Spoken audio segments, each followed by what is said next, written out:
안녕하세요. 승부사 이치호입니다. 여러분을 토방에서 머리를 식혀드리고자 준비한 분석입니다. 분석 시작 전에 구독과 좋아요는 큰 힘이 되니 구독과 좋아요 한 번씩 부탁드리겠습니다. 모든 경기를 분석하지는 못하니 꼭 알람 설정해 두시고 긴급하게 올라가는 영상에 대한 분석과 정보 및 결과 예측을 놓치지 마시기 바랍니다. 제가 추천해드리는 조합픽은 영상 하단에 댓글에 기재해 두었습니다. 영상을 다 시청하셨다면 댓글을 확인하여 조합픽을 받아가시기 바랍니다. 우선 한 경기 PSG 뉴캐슬 전력 분석 알아보겠습니다. 먼저 파리와 뉴캐슬은 조별리그 F조에 속해 있으며 파리는 2승 2패로 2위에 위치해 있습니다. 우선 파리는 리그에서만큼은 확실한 전력을 보여주며 리그에서 6연승을 달리고 있고 시즌 팀의 득점은 13경기를 치러 34득점을 기록할 만큼 공격력에서 엄청난 화력을 과시하고 있습니다. 팀의 주축 선수 은바페가 현재 리그에서 14득점 2도움을 기록하고 있고 팀의 주축 선수로 많은 득점을 기록하고 있습니다. 하지만 은바페는 현재 챔피언스리그에서는 4경기 2골만을 기록하며 조금 아쉬운 부분으로 리그에서만큼 득점의 생산력이 나오고 있지는 않은 모습입니다. 파리는 1차전에서 뉴캐슬의 강한 압박에 빌드업 미스가 나오는 등 상당히 고전하면서 패배를 면하지 못했는데 그래도 팀 자체가 꽤 상승세를 타고 있는 상황이고 이제는 중원에서의 장악력도 이강인, 덴벨레, 우가르테가 주축으로 꽤 괜찮은 모습입니다. 게다가 은바페와 뉴캐슬의 수비진 기동력을 생각하면 오히려 파리 생제르맹이 앞서는 상황이기도 하고 엔트리 구성에서는 파리 생제르맹이 더 두터운 평가를 받고 있습니다. 하지만 이번 경기에서는 이강인이 선발이 아닌 우스만 덴벨레가 선발 명단에 올라와 있는데 둘만의 색이 다르지만 파리의 감독 루이스 엘리케는 이강인이 아닌 덴벨레를 기용하며 측면에서 직접 해결해주는 모습을 선택한 모습입니다. 파리는 4-3-3 형태로 수비에서의 안정감을 갖춘 전술로 중원에서 우가르테와 루이즈, 바티냐를 활용해 일선으로 향하는 패스와 뉴캐슬의 이선을 무너뜨리려 하고 있고 좌측에 덴벨레를 통한 발재간과 중앙으로 파고드는 순간적인 파워로 뉴캐슬의 중앙 수비를 흔들 전망입니다. 뉴캐슬은 F조 1승 1무 2패로 4위에 위치해 있으며 현재 챔스 조별리그에서는 도르트문트에게 2연패를 당하며 순위 싸움에서 밀려난 상황입니다. 우선 뉴캐슬의 압박이 지난 첼시전에서도 먹히는 모습을 보여준 점은 아주 긍정적인 요소인데 다만 올 시즌 홈과 원정에서의 차이가 크다는 점은 감안해야 합니다. 올 시즌 리그에서도 원정 승리는 1승에 불과하기도 하고 지난 경기와 파리와의 1차전도 홈에서 열린 경기였다는 점은 생각해볼 필요가 있을 것입니다. 오히려 압박으로 인해 생기는 벌어진 라인 간격 리스크도 없다고 보기는 어려운 모습입니다. 뉴캐슬은 팀의 득점 담당으로 이삭, 칼럼 윌슨이 리그에서 7골을 기록하며 많은 득점을 담당하고 있습니다. 하지만 윌슨이 부상으로 출전이 불가능한 상황이며 이삭의 경우 아직 챔스에서 득점을 기록하지 못하는 등 이번 경기 뉴캐슬은 악재가 존재하는 상황인데 하비 반스, 스벤 보트만, 덴벗, 앤더슨, 머피, 알미론, 조일록 등 다른 부상자들이 다수 존재하는 뉴캐슬입니다. 다만 뉴캐슬은 챔스에서의 4번의 경기 중 8회를 상대로만 득점을 기록했는데 이런 기록으로 지난 경기에 좋은 기억을 살릴 수 있을지 지켜봐야 하겠습니다.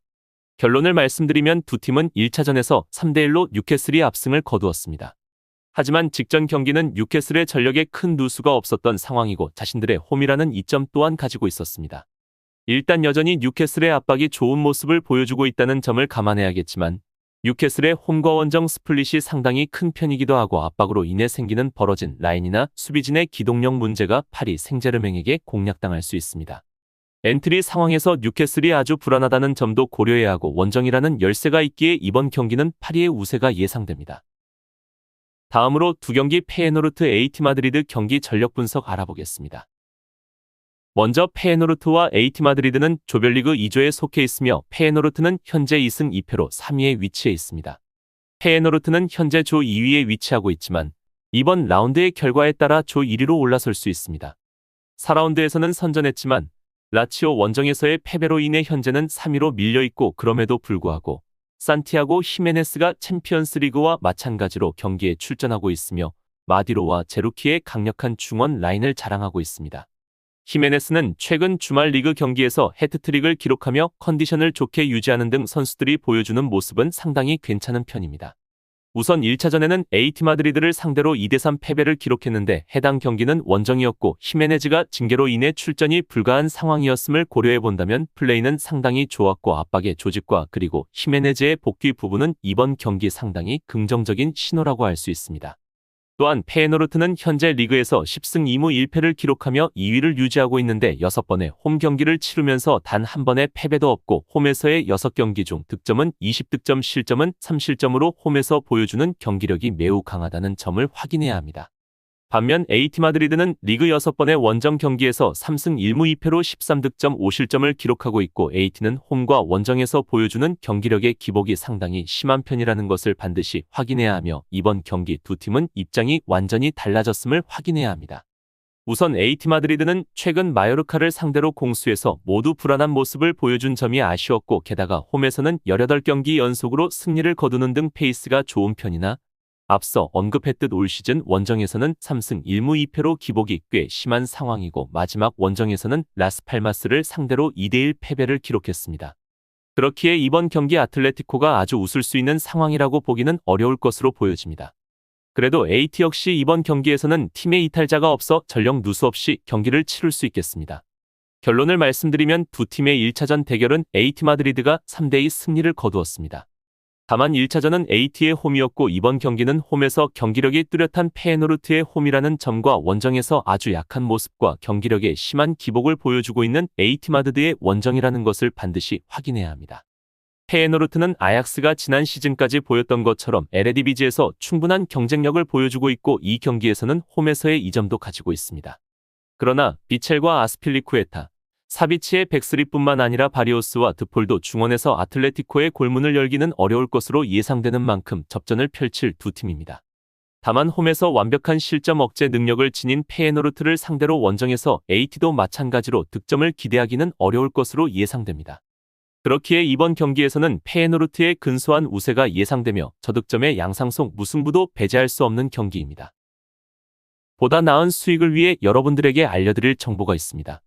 우선 위에 보시는 하얀색 배경이 실제 프로토 승부식 133회차 발매된 보스턴과 뉴욕 닉스의 배당이고 아래 부분 검정색이 유벤투스 공식 후원사에서 나온 배당입니다.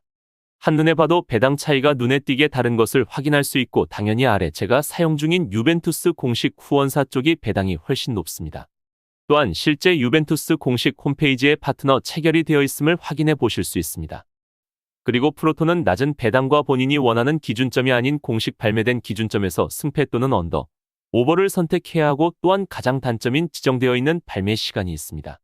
이런 발매 시간을 놓친다면 경기를 구매하지 못하는 단점이 있는데 하지만 지금 보시는 영상에 나오는 유벤투스 공식 후원사에서는 높은 배당은 물론 경기 시작 1초 전까지 발매가 가능하며 매우 다양한 기준점에서 자신이 원하는 기준점으로 선택할 수 있습니다.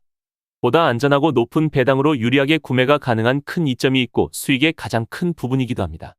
높은 배당과 편리한 이용을 원하시는 분들께서는 고정 댓글 클릭 후 문의 주시면 됩니다.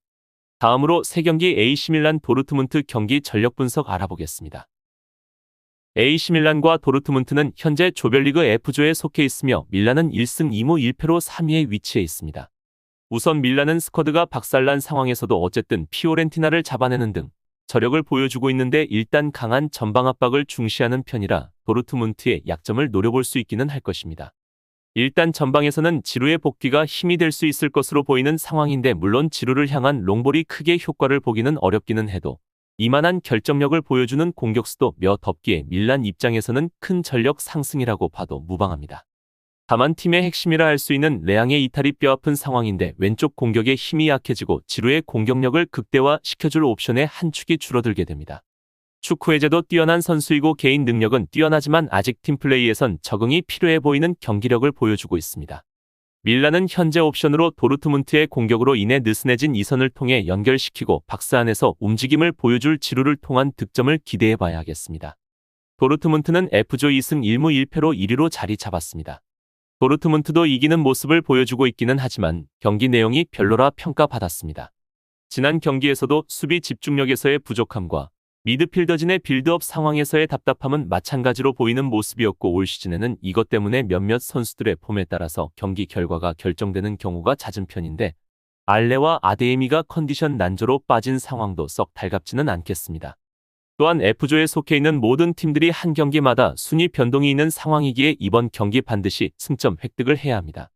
도르트문트는 이번 경기 승리를 거둔다면 산술적으로 경쟁자에서 밀란을 밀어내고 최종전에서 PSG와 비기기만 하더라도 1위를 확보하기 때문에 공격적인 모습으로 본인들이 잘하는 축구를 구사할 것입니다. 결론을 말씀드리면 도르트문트가 여전히 집중력이나 경기력이 좋은 편은 아니라 전체적인 경기 양상에서는 밀란이 더 나은 모습을 보여줄 가능성이 높습니다. 밀란은 크루니치와 레인더스, 로프터스치크가 중원에 나서던 것보다 포베가가 들어온 라인업의 경기력이 월등하지만 외즈칸과 엠네찬 등 수비력이 좋은 중앙 미드필더진이 나설 원정팀 중원을 쉽게 넘기 어렵습니다. 다만 강한 압박으로 인해 생기는 수비적인 약점은 있는 편이고 어쨌든 도르트문트도 선수들의 폼에 따라서 화력을 보여주는 경우는 제법 있기에 이번 경기에서는 두 팀의 화력 싸움으로 다득점의 경기가 나올 가능성이 높아 보입니다. 다음으로 4경기 맨시티 라이프치히 경기 전력 분석 알아보겠습니다. 맨시티와 라이프치히는 챔스 조별리그 지조에 속해 있으며 맨시티는 현재 4전 4승 전승으로 이미 본선을 확정 지은 상황입니다.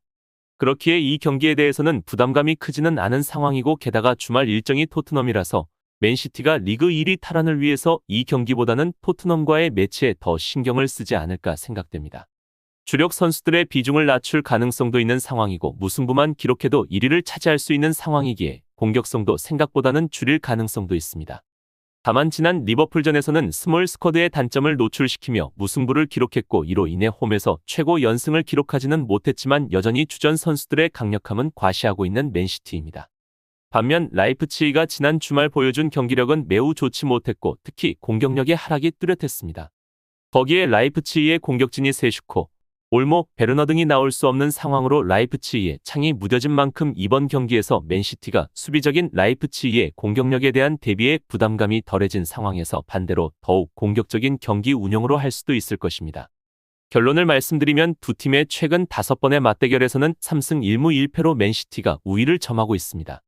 또한 맨시티는 라이프치히를 상대로 홈에서는 2번의 경기를 치러 2경기 모두 6득점 이상의 득점을 기록하면서 홈에서 강한 모습을 과시했습니다. 유독 라이프치히는 맨시티의 홈에서 굉장히 약한 모습이었고 대량 실점을 쉽게 허용하는 모습이었습니다. 그렇기에 맨시티가 여전히 유리한 것은 사실이나 주말 일정을 위해서 힘을 좀 빼거나 공격성을 더 줄이고 나올 가능성도 없지는 않다고 보여집니다.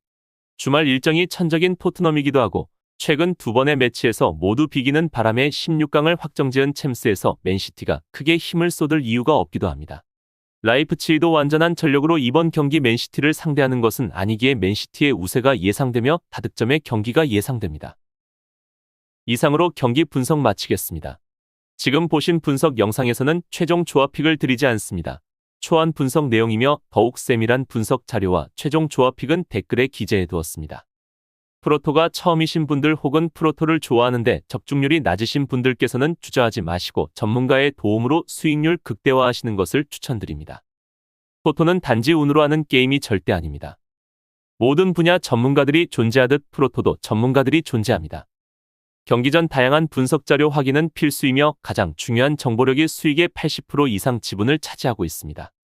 수익률을 극대화하고 싶으신 분들께서는 영상 하단 고정 댓글 클릭하셔서 분석픽을 확인하시면 됩니다. 시청해주셔서 감사합니다.